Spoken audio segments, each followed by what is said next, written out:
Hoje sou funcionário público, e este não é o meu desconsolo maior. A verdade é que não estava preparado para o sofrimento.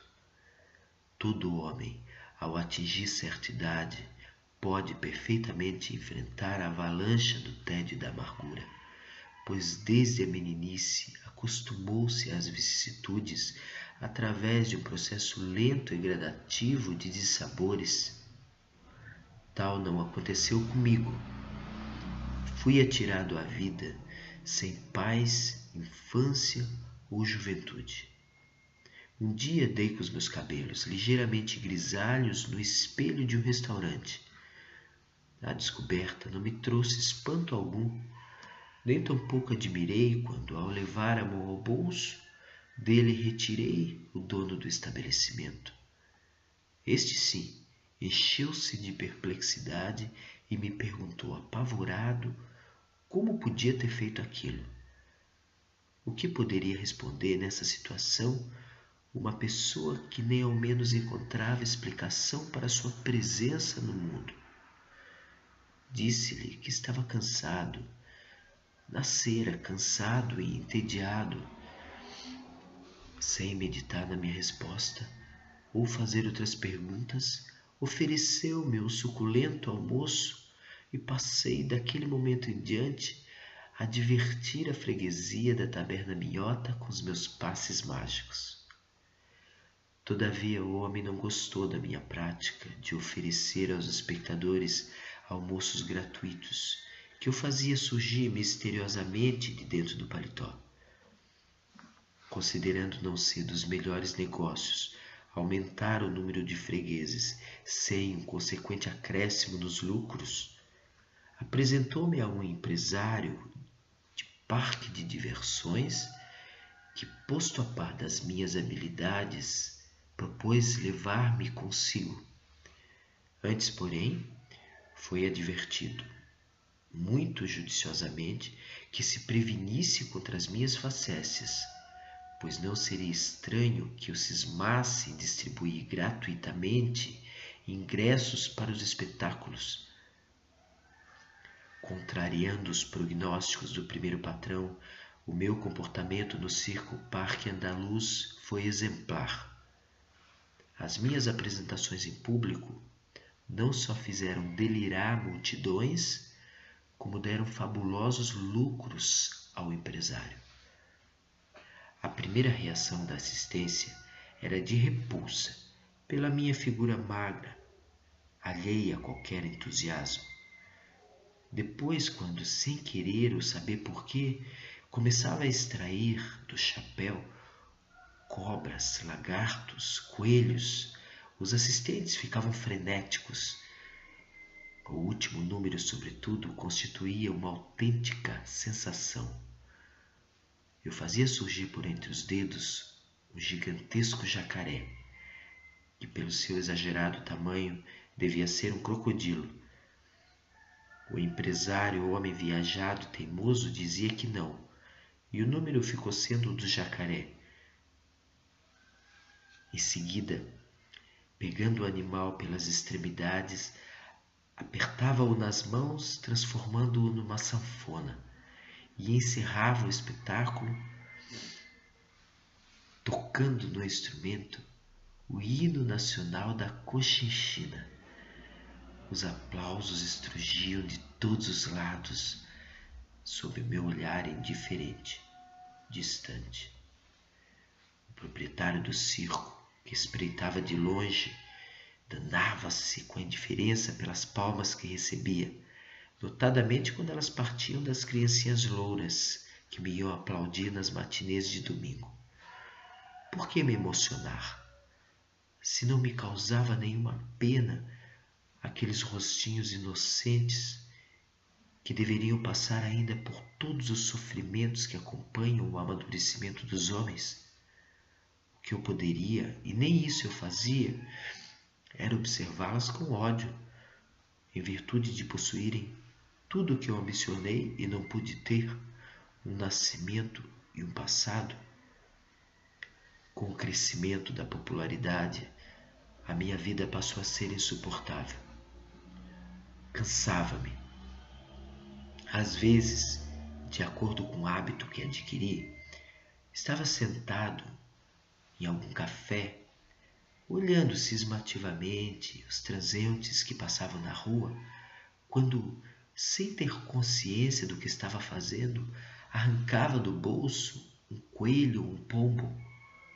As pessoas que estavam nas mesas vizinhas, acreditando ser intencional o meu ato, rompiam em gargalhadas. Eu olhava melancólico para o chão e resmungava contra o mundo e os animais. Se distraidamente abria as mãos, delas começavam a sair objetos esquisitos, a tal ponto de uma vez me surpreender tirando da boca uma figura, depois outra, e por fim estava rodeado de figuras exóticas sem saber o que fazer com elas. Nada fazia, somente olhava para os lados, implorando com os olhos por um socorro que não poderia vir de parte alguma. Situação verdadeiramente cruciante. Se puxava o lenço para assoar o nariz, provocava o assombro dos que estavam próximos de mim, arrancando um pombo da algibeira. Se mexia na gola do paletó, logo via surgir do seu interior um pavoroso urubu. Às vezes, indo consertar o cordão do sapato, das minhas calças deslizava uma cobra. Mulheres e crianças gritavam espavoridas, vinham os guardas, ajuntavam-se os curiosos, um escândalo dos diabos. Tinha que comparecer à delegacia e ouvir pacientemente da autoridade policial que era proibido soltar cobras nas vias públicas. Não protestava. Timidamente mencionava minha condição de mágico e afirmava o desejo de não molestar ninguém. À noite, estava dormindo tranquilamente quando acordava sobressaltado. Era um pássaro enorme que batera ruidosamente as asas ao sair do meu ouvido, que inconscientemente eu coçara durante o sono. Um dia perdi a paciência e cortei ambas as mãos, disposto a nunca mais fazer mágicas. Não adiantou. Ao primeiro movimento que fiz com os 2 tocos de braço, vi surgir, nas suas extremidades, 2 mãos novinhas em folha. Acontecimento de desesperar qualquer um, principalmente o mágico enfastiado de seu ofício. Urgia encontrar uma solução para o meu tédio e desespero. Pensando bem, concluí que somente o suicídio poria termo ao meu desconsolo. E sabem o que fiz? Arranquei dos bolsos uma dúzia de ferozes leões e, cruzando os braços, estoicamente aguardei o momento em que seria por eles devorado. No entanto, nem o mal me fizeram. Rodearam-me, farejaram as minhas roupas, olharam para a paisagem e se foram. No dia imediato, regressaram e se puseram assintosamente diante de mim. Que desejam vocês, estúpidos animais? Gritei, indignado. Humildes, sacudindo tristemente as jubas, imploraram-me que os fizesse desaparecer novamente. Este mundo é tremendamente tedioso, concluíram. Não me foi possível refrear a raiva ouvindo tal despautério. Matei os leões e comi-os todos, esperando que morresse, vítima de uma fatal indigestão. Sofrimento dos sofrimentos. Tive uma imensa dor de barriga e continuei a viver. O fracasso de mais aquela tentativa multiplicou a minha amargura. Fugi da cidade e me dirigi para a serra. Galguei o seu ponto mais alto, que dominava um escuro abismo, e abandonei o meu corpo no espaço. Mas tive apenas uma pequena sensação da vizinhança da morte. Logo me vi amparado por um paraquedas que se desprendera não sei de onde. Com dificuldade, machucando-me nas pedras, sujo e estrupiado, consegui regressar à cidade, onde a primeira preocupação foi adquirir um revólver. Chegando a casa, não esperei por mais nada. Levei a arma ao ouvido e puxei o gatilho. Tinha fechado os olhos, esperando o estampido, a dor da bala penetrando na minha cabeça, ou qualquer outra sensação. Pecado dos pecados. Não veio o estampido e nem a morte. O revólver se transformara num lápis. Caí no chão chorando, arrancando os cabelos. Eu, que possuía o dom de criar outros seres, não encontrava um meio de me libertar da existência. Uma frase que ouvira por acaso na rua trouxe-me novamente grande esperança de romper definitivamente com a vida. Ouvira de um homem marcado pelo acabrunhamento que, ser funcionário público, era suicidar-se lentamente. Não estava mais em condições de determinar qual a forma de suicídio que melhor me convinha, se lenta ou rápida. Por isso empreguei-me numa secretaria de Estado. 1930, ano cruel. Foi muito mais longo do que os dois que se seguiram à primeira constatação que tive da minha existência ante o espelho da taberna minhota. Não morri como esperava, e os meus dissabores foram bem maiores do que os que sofri anteriormente.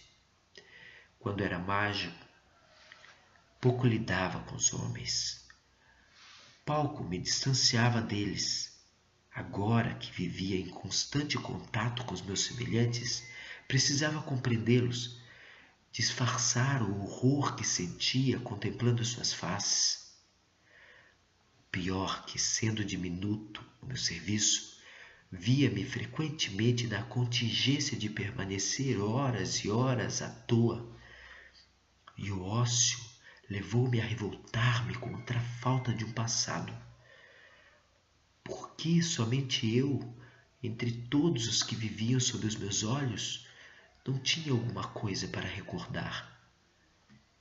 A minha vida flutuava confusa por entre poucas recordações que consegui acumular em 3 anos.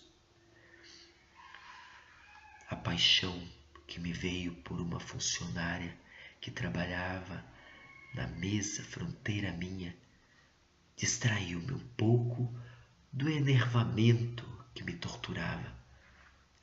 Distração momentânea. Logo voltaram-me as preocupações. Debatia-me incertezas. Como me declarar a minha colega, se nunca fizera uma declaração de amor e não tivera sequer ainda uma experiência sentimental? 1931 entrou triste, com ameaças de demissões coletivas da secretaria e o desprezo da datilógrafa que se recusava a me amar. Ante as ameaças, procurei acautelar os meus interesses. Não que me importasse o emprego. O meu temor era de ficar longe da mulher que me negara o seu afeto, mas cuja presença me era agora indispensável. Fui a chefe de seção e lhe declarei formalmente que não podia ser demitido, pois, tendo para mais de 10 anos de casa, havia alcançado estabilidade no cargo. Fitou-me por algum tempo em silêncio. depois, encarando-me bem, disse que estava atônito com meu descaramento.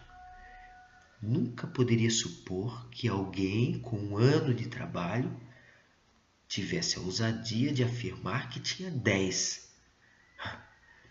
Para provar que não estava sendo usado mentiroso, meti a mão no bolso a fim de lhe mostrar os documentos que confirmavam a minha alegação. Porém, quando a retirei, nela trazia apenas um papel amarrotado, fragmento de um poema que tentara fazer, inspirado nas belas pernas da empedernida datilógrafa. Revolvi com ansiedade todos os bolsos e nada encontrei. Envergonhado, confessei que o mundo acabara de me aniquilar. Confiara demasiadamente na minha faculdade de fazer mágicas e ela fora anulada pela burocracia. Não sabia mais que rumo dar à minha vida. A única vez que desejara conscientemente transformar os acontecimentos, fracassara lamentavelmente. Hoje, sem os antigos e miraculosos dons de mago, não posso abandonar a pior das profissões humanas. Sem o amor da minha companheira de trabalho, sem amigos, ando por lugares solitários. Sou visto muitas vezes levando as mãos aos bolsos e deles retirando, com as pontas dos dedos, qualquer coisa que ninguém enxerga, por mais que atente à vista. Pensam que estou louco, principalmente quando atiro ao ar essas pequeninas coisas invisíveis. Tenho a ilusão de que é um pombo que se desvencilhou dos meus dedos e suspiro alto e fundo. Não me consola a ilusão. Serve apenas para aumentar o arrependimento de não ter realizado uma porção de coisas que estupidamente não realizei.